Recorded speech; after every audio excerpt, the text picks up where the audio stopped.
Hello to you newcomers and welcome back my lovely subscribers. This is Big Baby Props and I'm the Big Baby. And this video is a thank you to you all that have subscribed over the few months that I've been active on YouTube. And I thought of no better way to celebrate 300 subscribers than with a how to make a Spartan helmet video. So here we are. I found this Spartan helmet model on CG Trader. I'll be sure to link it down in the description. I've welded all the pieces together. It was the back, this faceplate here, this faceplate here, and two face sections. So 5 pieces all together have been welded. And now it's time to start cleaning it up and filling in the seams between those parts. So for that, we're going to be using our handy dandy bondo spot and glazing putty. This stuff is like I like to call it red toothpaste that gets hard.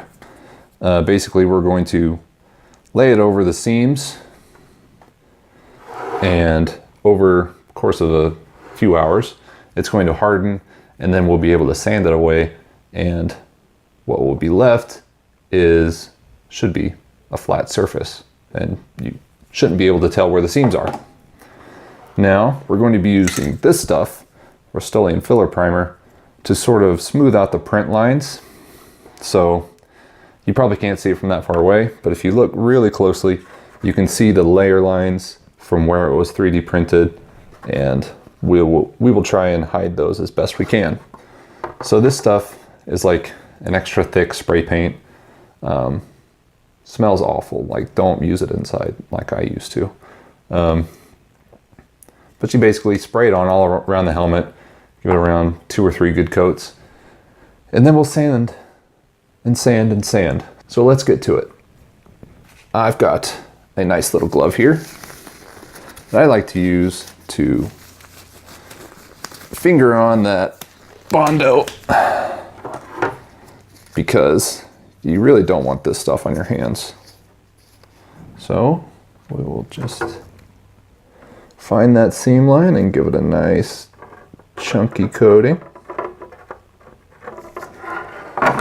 And just fill it in with our fingers wherever it might have missed.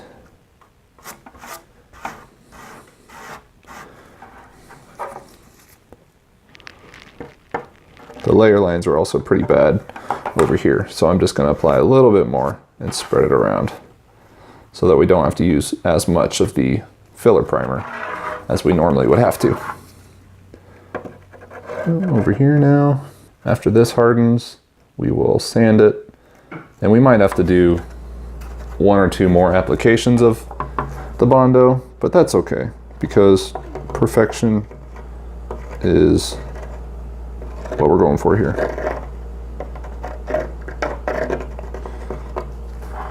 Now this helmet is also very textured, so another good thing about having a glove is you can really work it into all those nooks and crannies that the helmet has naturally. Otherwise, we'd have like a big old lump down the middle. So you can kind of see it fitting in to the grooves of the helmet. So now we'll do the back. The back side had the biggest seam of them all, so I'm going to apply a lot more bondo than on the front to really try and get it down in there.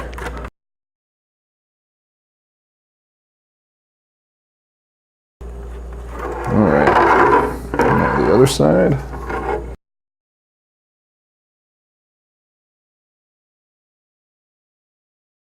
I was thinking about doing another video where instead of the textured helmet with all the scarring and everything already on it, it also comes with like a flat version. So I was thinking about making a video where I do the scarring and weathering myself, which I think would be a lot of fun. So if you guys want to see that video, be sure and let me know in the comments, because I'd love to make it. And gloves are also nice because there's a little part back here that I could not reach with the tube. So I'm just gonna finger some on there. Okay. Now while that's hardening, I'm also going to apply some Gorilla Glue to the inside just to help it stay together a little bit better.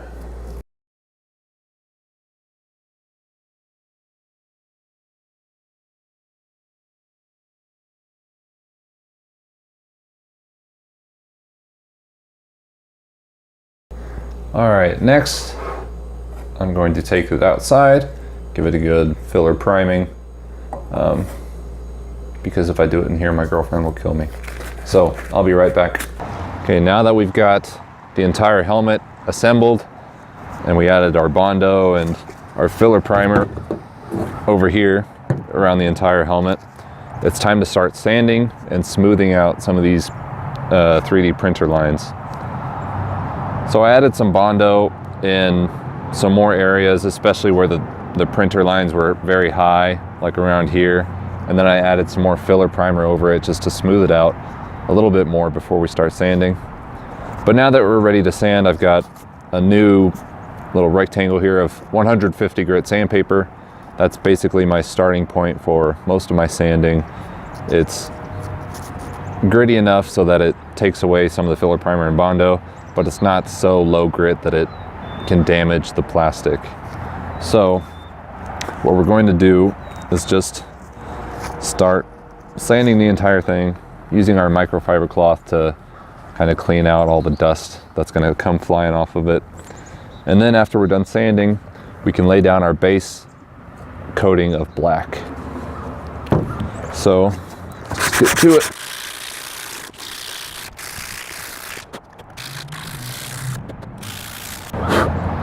And if you remember, we had a seam line right along here, but now that we've covered it with bondo and filler primer and sanded it down a bit, you can barely tell that it's there. So that's what we're going for, is a seamless connection between all the 3D printed parts.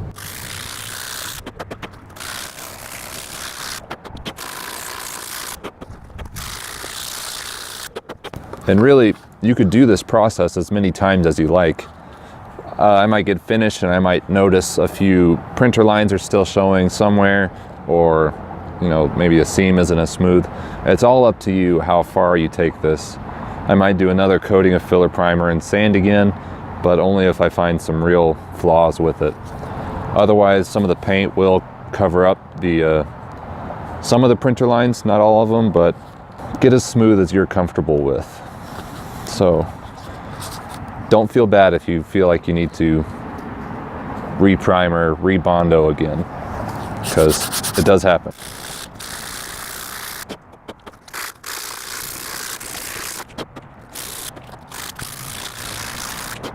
Another thing to note is that this helmet is also very textured. It's got a lot of texture built into the 3D files, so those will help cover up some of the printer lines. So if you had maybe a smooth helmet like some of my other ones, you probably would have to do a lot more repetitions of this process. But since this is such like a lumpy and kind of roughed up helmet, I'm not too worried about the lines.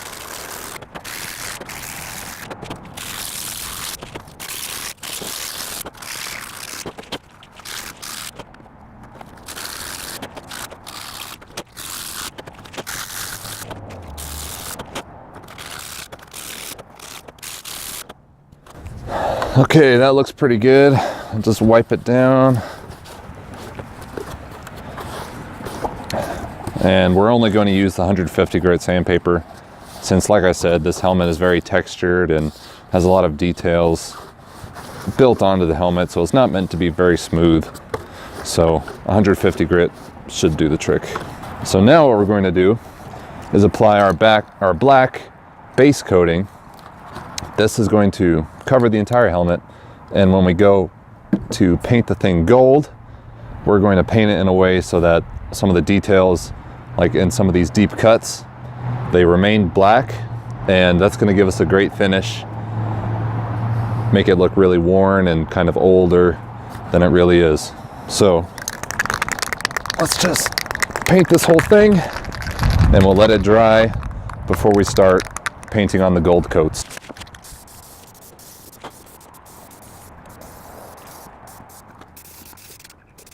Just want to make sure that you get full coverage all around, because we want anything that's not gold to be black, not the gray of the filler primer. So be sure and get all your edges as well.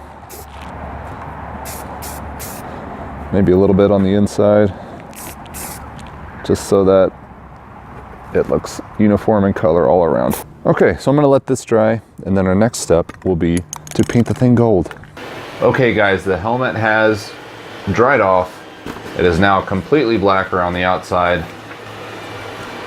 So now we can get to painting the gold. So how I'm gonna do it is I'm gonna use some paper towels and some golden spray paint. And what I'll do is I'll fold up some paper towels, spray the paint on the paper towels, and then wipe the paper towel over the helmet.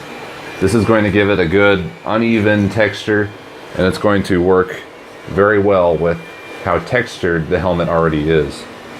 It's going to get all the high areas very well, but the low areas will remain black, and that'll give it sort of that mottled black and gold color, which is what we're really going for, since this helmet is meant to look pretty roughed up.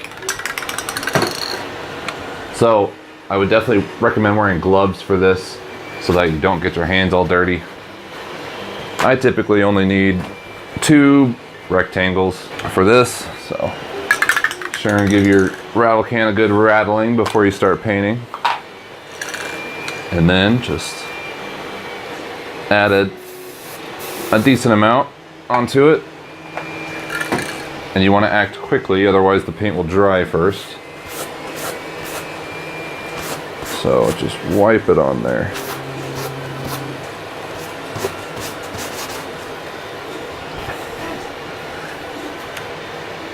Then after that's done, I like to move to a new spot, because sometimes the paints like to mix and you don't get quite as vibrant as of a gold as you should.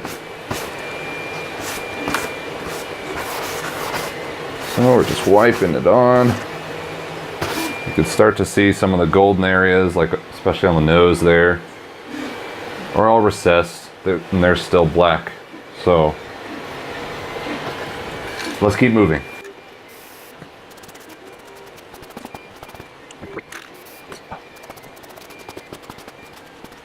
That's looking great so far. We're gonna keep going around the whole helmet. Once you start feeling like your paint's kind of coming off less and less, that's usually a good indicator to move to a new spot and re-add your paint. Don't be afraid to make it a bit runny on your paper towel, because we're gonna need a lot of paint on there. But what we'll do is wipe it around with our paper towel so you don't get the runs on your print.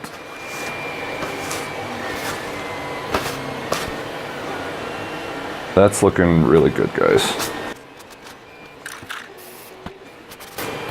Now obviously you should be spray painting outside, but it is currently in the dead of winter in the Midwest, and I like to wear shorts, so I will not be going outside to do this painting.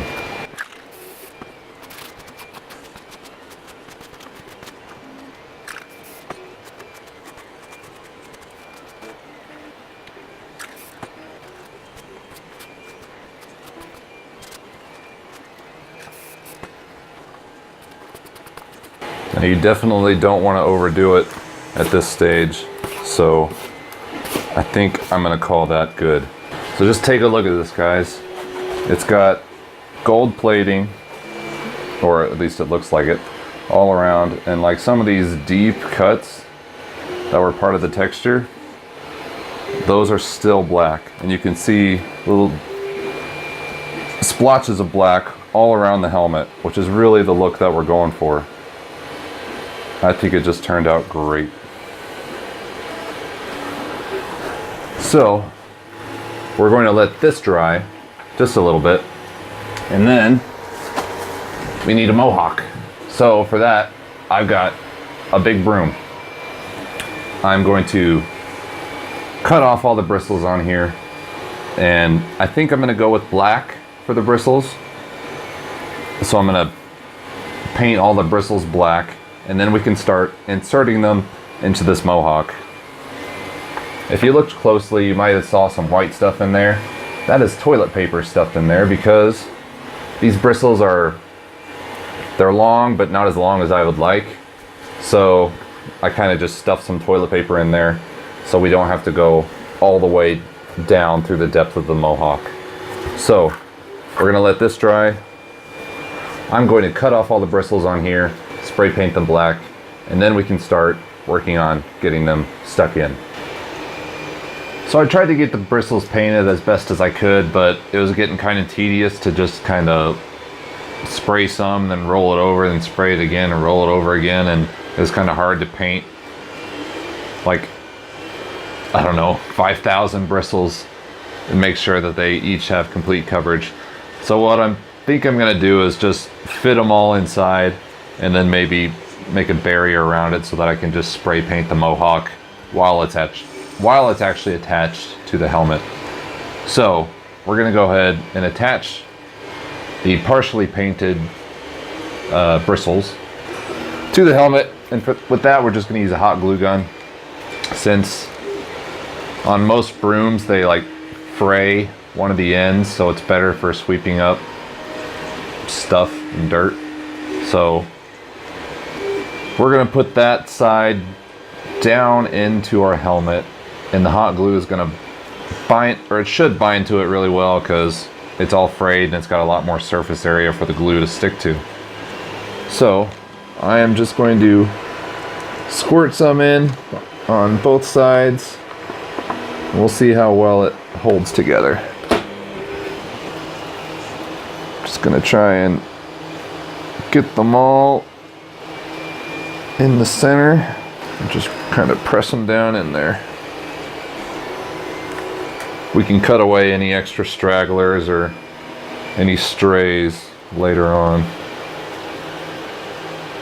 Right now I just want to make sure that it has a bulk of the bristles in place and that it's held together with something. Alright, doesn't look too bad. Let's keep going. Just going to add some hot glue and grab some bristles. Might have to work in smaller portions since the hot glue is already cooling off. We want to be sure and get the bristles in there before it totally cools and no longer sticks. And we want to make sure it keeps a full covering. We don't want any gaps in between our bristles. So it's okay to take it a little bit slower if you need to.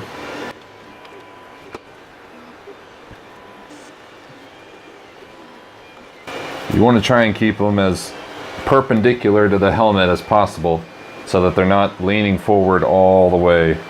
You want to try and keep it so that it makes a nice fan sort of shape.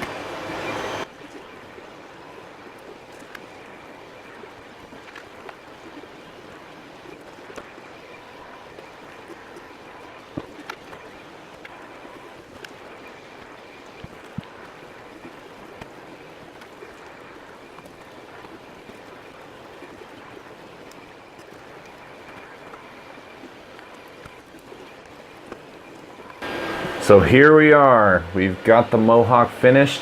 I had literally just enough bristles. This is literally a full broom's worth of bristles. I was gonna paint it all black, like all the bristles black again, but I don't know, I kind of actually like the silver accent to it. It makes it look a little bit more worn and old.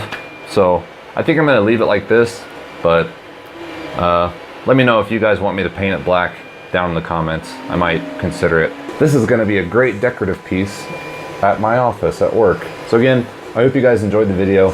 I hope you learned something, and I hope to see you again in the next video.